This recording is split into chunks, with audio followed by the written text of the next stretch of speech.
tous les enseignants du monde investissant ces réseaux sociaux pour y diffuser de la citoyenneté, des mathématiques, de l'histoire géo. Ce serait une force éducative comme on n'en a jamais connue. Donc on passe du temps de la nation au temps du monde?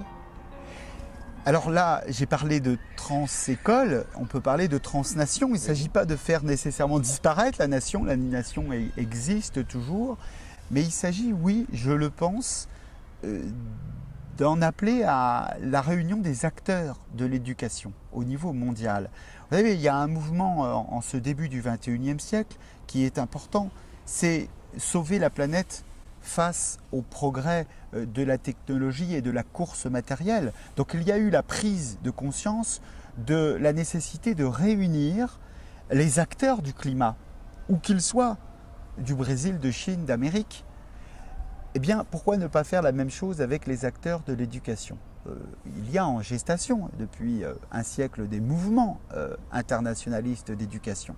Et pourquoi aujourd'hui ne pas lancer à nouveau ce projet de ce que j'appelle de cosmo-éducation, ce projet de cosmo-éducation.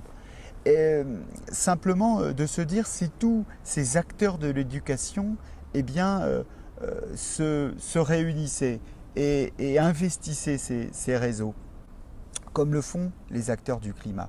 Il faut sauver évidemment notre planète de la course matérielle, mais il faut sauver nos intellects de la course matérielle, de la technologie. Et donc il faut construire de la citoyenneté.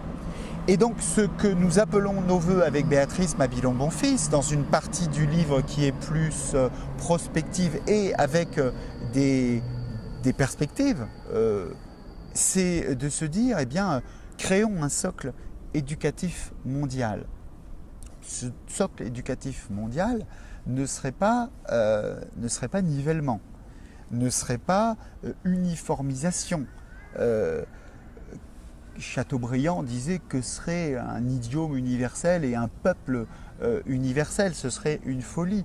Et Glissant préfère au terme d'universel associé pour lui à la colonisation, à l'imposition de principes faussement précisément universels.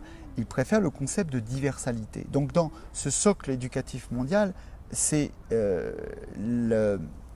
la diversalité qui doit être mise en avant et pas l'uniformité. Mais comment créer ce socle éducatif mondial pour qu'il y ait un dénominateur commun à tous les citoyens du monde. Ce dénominateur commun à tous les citoyens du monde ne peut pas être une somme de disciplines. Je prends souvent l'exemple du cerveau et des temps modernes de Chaplin en disant un cerveau, ça ne se construit pas comme une voiture. Le prof de maths n'est pas là pour mettre le pare-choc. Le prof d'histoire n'est pas là pour installer les roues. Et ça ferait au total une belle voiture ou un beau cerveau capable de comprendre le monde. Non, il ne comprendrait le monde, ce cerveau, que par magie. Lorsque l'on construit un cerveau de briques et de brocs, de disciplines associées, eh bien, on n'a pas au total un citoyen capable de comprendre le monde. Donc pour comprendre le monde, il faut mettre les disciplines, pas dissoudre les disciplines, pas les supprimer, mais mettre les disciplines au service du sens. Et c'est pour cela que ce socle éducatif mondial pourrait, plutôt que d'associer les disciplines, eh bien, être éducation à la relation. Je reprends la terminologie glissanienne et du savoir relation.